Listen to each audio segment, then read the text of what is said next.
اس میں دو تین باتیں سمجھنے والی ہیں۔ پہلی چیز یہ کہ ہمیں ایک نماز کو متعین کرنا ہے۔ مثلاً ہم 4 فرض قضا کرنے لگے ہیں تو ہماری نیت میں یہ ہونا چاہیے کہ یہ فرض ظہر کے ہیں یا عصر کے ہیں یا عشاء کے ہیں، کیونکہ یہ چاروں ہی فرض ہیں۔ تو پہلے تو ہم ایک نماز کو مخصوص کر لیں، چاہے زبان میں چاہے دل میں، کہ مثلاً ہم ظہر کی نماز قضا کرتے ہیں۔ اب اگر ہمیں بالکل ایگزیکٹ پتہ ہو کہ فلاں تاریخ کی ظہر کی نماز، کل کی ظہر کی نماز، فلاں دن کی ظہر کی نماز، تو پھر تو ہم نیت میں یہ بھی کر لیں کہ فلاں دن یا تاریخ کی ظہر کی نماز ادا کرتے ہیں۔ تو اس طرح نیت ہو جائے گی، 4 فرض صرف قضا کیے جائیں گے۔ قضا میں سنت شامل نہیں، نفل شامل نہیں، البتہ عشاء کے واجب بھی فرضوں کے ساتھ ہی قضا کیے جائیں گے۔ اور جہاں تک تعلق فجر کی 2 سنتوں کا ہے، تو اگر اس دن جس دن فجر کی نماز قضا ہوئی، اگر اسی دن ہم قضا کر لیں ظہر کے وقت سے پہلے تو پھر بہتر ہے کہ پہلے 2 سنت پڑھ لیں۔ وہ ہوں گی تو نفل، لیکن ازالے کی نیت ہوتی ہے کہ سنت بہت عام ہے کہ 2 سنت ازالے کی نیت سے تو نفل پڑھ لیے اور اس کے بعد 2 فرض فجر کے قضا کریں۔ لیکن اگر وہ وقت گزر گیا، یعنی آج کے دن فجر خدا نخواستہ رہ گئی تھی اور ظہر کا وقت شروع ہو گیا، تو اب صرف فرض ہی پڑھے جائیں گے، اب وہ ازالے کی نیت سے بھی 2 نفل نہیں ہوں گے۔ تو یہ تو ہے قضا نماز میں نیت کا حکم، اور قضا نماز میں کیا ہم قضا میں پڑھیں گے، صرف فضائل، فرائض، واجبات اور فجر کی 2 سنتوں کی یہ تفصیل ہے۔ اب یہ قضا نماز کس وقت کی جائے؟ یہ قضا نماز 3 وقتوں کے علاوہ کسی بھی وقت میں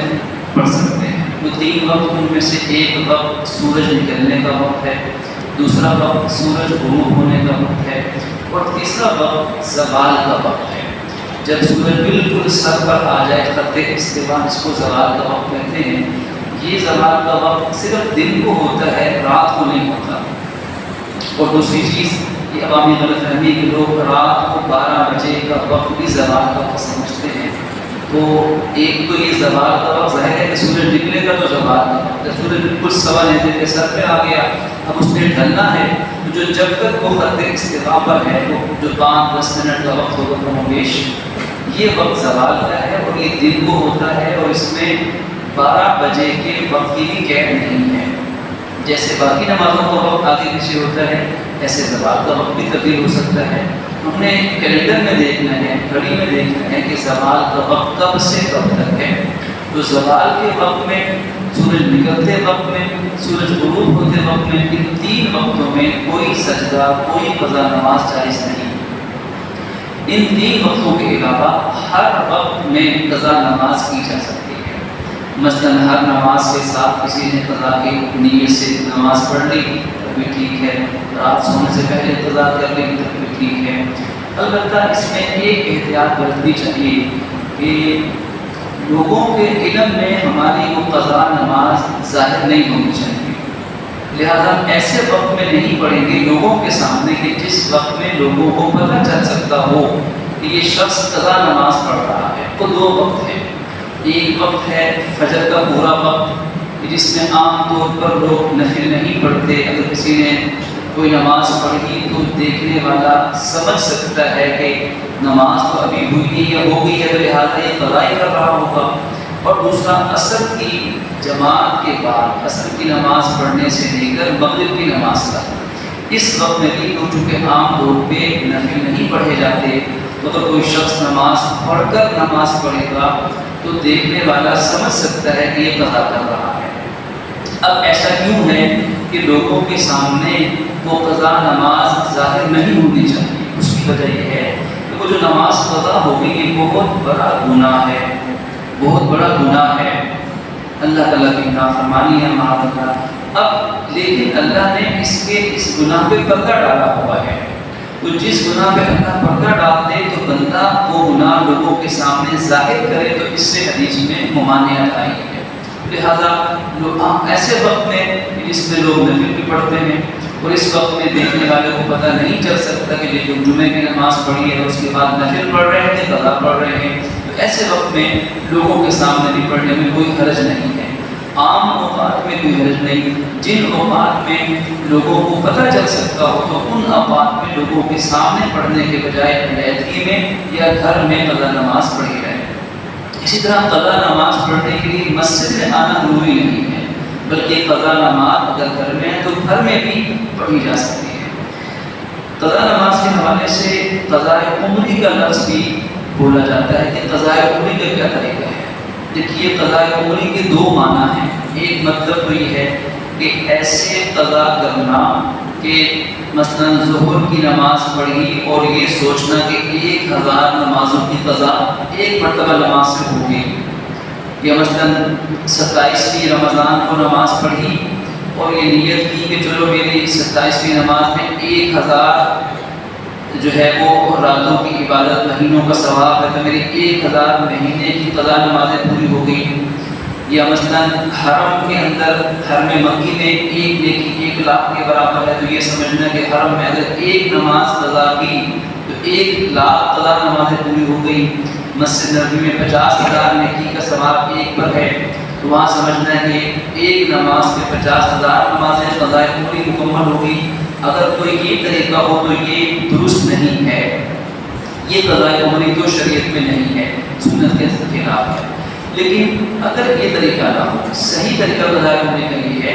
کہ اگر ایک انسان کو نہیں پتا کہ میری زندگی میں مجھ پہ کتنی نمازیں قضا ہوئی تھی اور کتنی ادا ہوئی کتنی نہیں، تو سب سے پہلے اسے یہ سوچنا ہے کہ کس عمر میں اس پہ نماز فرض ہوئی، یعنی بالغ کس عمر میں ہوا تھا۔ اس کا اندازہ خود بھی لگایا جا سکتا ہے اور اپنے والدین یا بڑوں سے بھی پوچھا جا سکتا ہے۔ تو اس عمر کا حساب لگانے کی فلاں عمر میں اب مجھ پہ نماز فرض ہوئی، مثلا 20 سال ہو گئے، 30 سال ہو گئے، 5 سال ہو گئے، تو جس عمر میں نماز فرض ہوئی تھی اس سے حساب لگانا شروع کر دیا، کاپی پینسل لے کر ہم نے فجر ظہر عصر مغرب عشاء 5 نمازوں کو لکھ لیا، اتنے مہینے گزر گئے، کچھ اندازہ لگا لیا فجر میں اتنی زیادہ قضا ہوتی تھی یا ظہر میں زیادہ، تو ایک موٹا سا اندازہ لگا لیا، انہیں لکھ لیا کہ اتنے مہینے یا اتنے سالوں کی نمازیں بنتی ہیں، ان میں احتیاطاً تھوڑی سی نمازیں زیادہ شامل کر لی، ایک زیادہ ہونے میں کوئی حرج نہیں، اگر جتنی قضا تھی اس سے زیادہ پڑھ لی تو وہ زیادہ نفل بن جائیں گے اور قضا پوری ہو جائے گی، لیکن اگر وہ قضا کم رہ گئی تو ذمے میں لازم رہے گی، اس لیے تھوڑی سی احتیاطاً نمازیں زائد شمار کر لے، اپنے پاس اس کا حساب لگا کے لکھ لیا۔ اب اس کو قضا کرنا شروع کیا، اس میں 2 باتوں کا خیال رکھا جائے کہ جب وہ نماز ایسی نمازیں جس میں ہمیں دن تاریخ نہیں پتہ، تعداد نہیں پتہ، اس میں سب سے پہلے ہم یہ نیت کریں کہ نماز کون سی ہے، ظہر عصر مغرب عشاء فجر، دن میں نیت کافی ہے، زبان سے بہتر ہے۔ اور دوسرا یہ کہ ہم یہ نیت کرتے ہیں کہ یا اللہ ہماری جو پہلی نماز زندگی میں قضا ہوئی تھی وہ میں پڑھ رہا ہوں، ہر مرتبہ پہلے کی نیت کرتا ہے۔ آپ فرض کیجیے مثال کے طور پر یہ پہلی نماز اس نے آج قضا کر لی، اب وہ دوبارہ جب ظہر کی قضا کرے گا تو پھر نیت کر لے کہ یا اللہ میری جو پہلی نماز تھی میں وہ قضا کرتا ہوں، اب پہلی یہ تو ادا ہو گئی، اب یہ پہلی بن گئی، یہ اس نے پڑھ لی، اگلی مرتبہ تیسری مرتبہ پڑھتا پھر یا اللہ میری پہلی نماز جو اس وقت میرے ذمہ لازم ہے وہ قضا کرتا ہوں، اب یہ پہلی بن گئی۔ تو یوں یا تو شروع سے شروع کر دی جائے قضا کرنے یا آخر سے، یا اللہ جو میری سب سے آخری نماز ظہر کی رہتی ہے میں وہ قضا کرتا ہوں، آخری پڑھ لی اب آخری یہ والی بن گئی، اب آخری کی پھر نیت کی،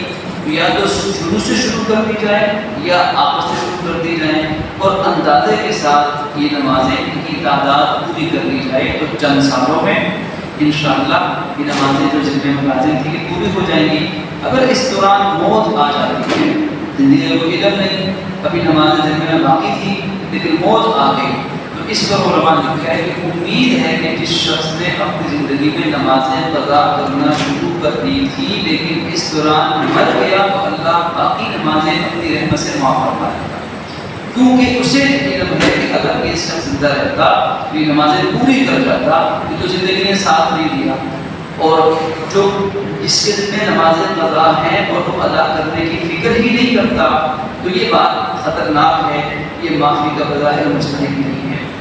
تو یہ تھی تفصیل نمازوں کی قضا کے حوالے سے۔